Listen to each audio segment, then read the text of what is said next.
picture is this? Where's that great smelling guy who got me here tonight? This photographer is going to the dog. Or is it the other way around?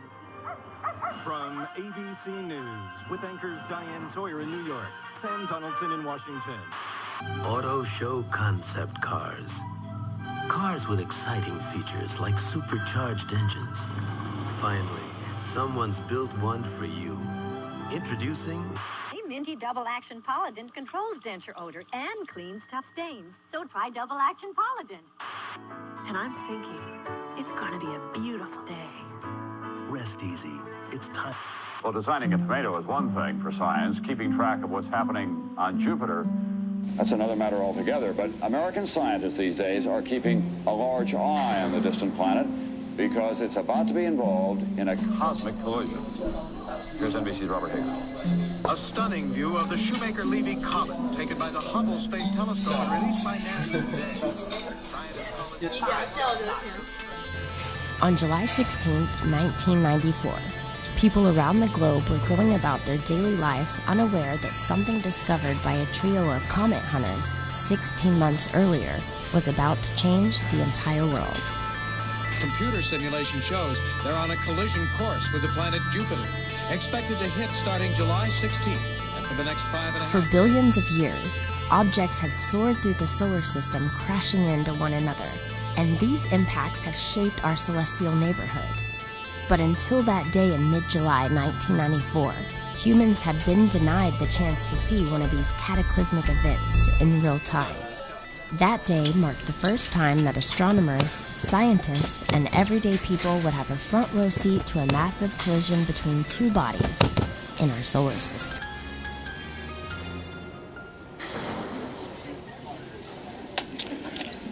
Good evening. Welcome to the Space Telescope Science Institute in Baltimore. I'm Don Savage, Public Affairs Officer for NASA's Office of Space Science. This evening, we're pleased to announce the start of a week-long campaign of observations of the impact of periodic comet Shoemaker-Levy 9 with Jupiter. Now, I'd like to introduce the discoverers of the comet. From my left, Dr. Eugene Shoemaker, Dr. Carolyn Shoemaker, his wife, and on the far left, David Levy, amateur astronomer and author. And he's discovered 21 comets, and in 1984, 8 in his own backyard, and 13 with working with Gene and Carolyn Shoemaker in Mount Palomar. I think the exciting thing about tonight is that once in a generation, we get one of those, if we're lucky, we get one of those rare moments when science stops for a moment, turns on its ear, and gives us something really, really special. The story of this legendary comet hunter's discovery begins on March 24th, 1993, with a team of veteran astronomers who had worked together for years tracking icy visitors to our solar system. The small team that changed the way we look at our solar system was made up of Eugene Shoemaker, a pioneer in the field of planetary science, his wife, Carolyn Shoemaker, a trained astronomer, and their close colleague, David Levy.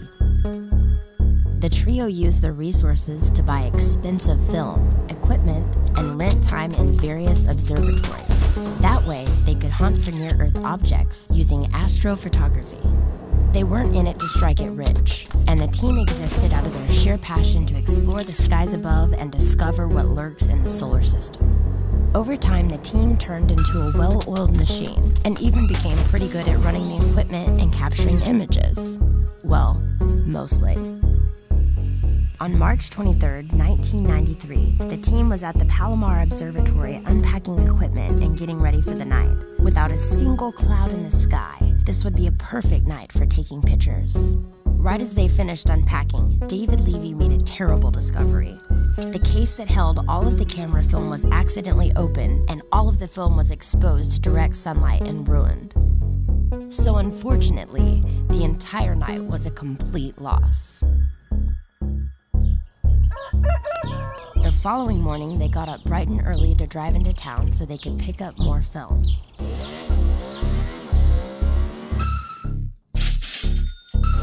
Now, all they had to do was wait and see if the weather was going to be as good as it was the night before. But unfortunately, it wasn't. All the bad weather would block the camera's view. The only thing they could do was sit and wait to see if the clouds would part.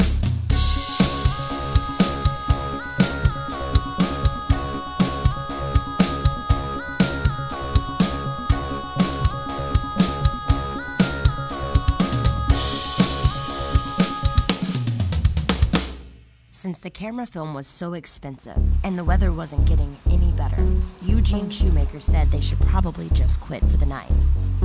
And that's when David Levy had an idea. What if we use the damaged film?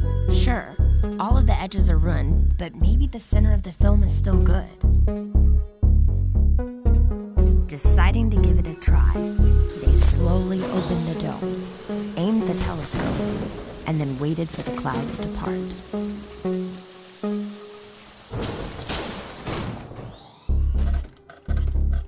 They didn't know what to expect, or even if it was going to work.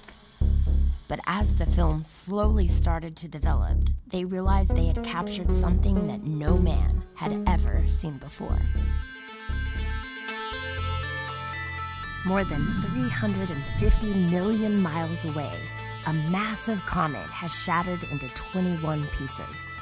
More importantly, these 21 pieces were on a catastrophic path for Jupiter, and in as little as 16 months, the entire world would have a chance to witness and study in real time the effects of a collision between two solar system objects. Even though the collision happened millions of miles away, the impact had ripple effects here on Earth. It provided new data on comets, Jupiter, and our solar system. It pushed Congress to support NASA in its search for near-Earth objects. It spawned a new era in disaster movies like Armageddon and Deep Impact. And it inspired everyday people to take an interest in the night sky. It's been more than 20 years since Comet Shoemaker-Levy 9 made its spectacular impact. And Levy's commitment to astronomy has never wavered. Instead of taking it easy, he continues the hunt. You're one of the people in the world that's probably spent more time visually on a telescope than anyone I know, so. I love doing it. How many thousand hours of observing? I can tell you this, and I'm not trying to be boastful, but I can say that there are a lot of people who are smarter than me, but nobody who is more passionate about what he's doing than I am. So how many hours do you think you have visual observing? For comet hunting? Yeah. I don't know. It's about, I think the total is about 600 since my last comet. 600. Since 2006.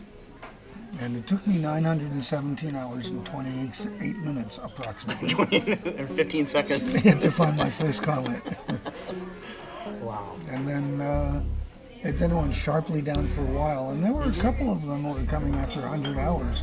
There was one after 87 hours, one after 104. Oh my goodness. Wow. But now it's very rare. Uh-huh. And it's my own damn fault, Scott. Because after SL9, they really ramped up these modern you shouldn't have projects. discovered Shoemaker-Levy 9, Should have just kept it quiet. Oh, it was that amazing. Really accelerated the effort. interest in it and everything. Well, no one had seen a comet impact anything before. SL9 is not famous for what it was. It was famous for what it did. Mm-hmm. And it was... So the number of people that I've talked to said I got into astronomy after looking at your impacts. Oh, really? Because that was so thrilling. Yeah.